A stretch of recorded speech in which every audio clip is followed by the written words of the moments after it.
مصطفیٰ جانے رحمت پہ لاکھوں کروڑوں درود و سلام۔ بسم اللہ الرحمن الرحیم۔ السلام علیکم ورحمۃ اللہ وبرکاتہ۔ آئیے آج ہم ضیاء القرآن میں سے اس روحانی سفر میں ہم پہنچتے ہیں سورہ بقرہ کی آیت نمبر 31 پر۔ یہ آیت انسان کی اصل پہچان بتاتی ہے کہ اللہ تعالیٰ نے حضرت آدم علیہ السلام کو علم کا تاج عطا فرمایا اور یوں انسان کو فرشتوں پر فضیلت بخشی۔ آیت مبارکہ کا ترجمہ۔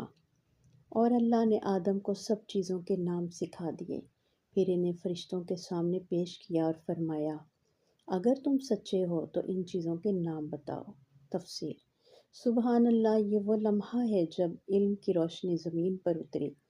اللہ تعالیٰ نے حضرت آدم علیہ السلام کو ہر چیز کا نام، اس کی حقیقت اور اس کا مقصد سکھایا۔ یہ اعلان تھا کہ انسان کا شرف صرف خاکی وجود نہیں بلکہ علم اور شعور ہے۔ فرشتے عبادت میں کامل تھے مگر علم کی امانت صرف آدم کو ملی، یعنی انسان کی عزت عبادت سے نہیں بلکہ اللہ کی معرفت کے علم سے ہے۔ جو علم اللہ سے جوڑ دے وہی علم نافع ہے، اور جو علم دل کو غرور میں ڈال دے وہ زہر ہے۔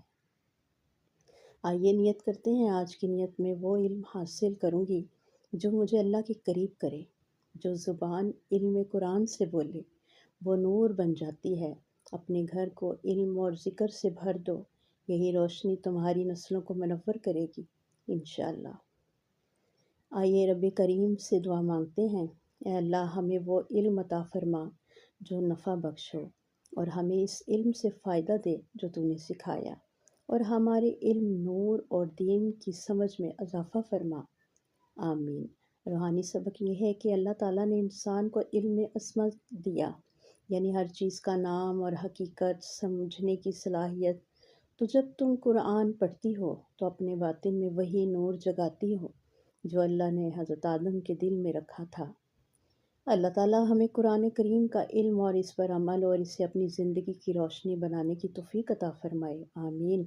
اللہ کرے ہمارا ہر دن علم و ذکر الہی میں گزرے اور ہماری زبان ہمیشہ کہتی رہے، سبحانک اللہم و بحمدک نستغفرک و نتوب الیک۔ آمین یا رب العالمین۔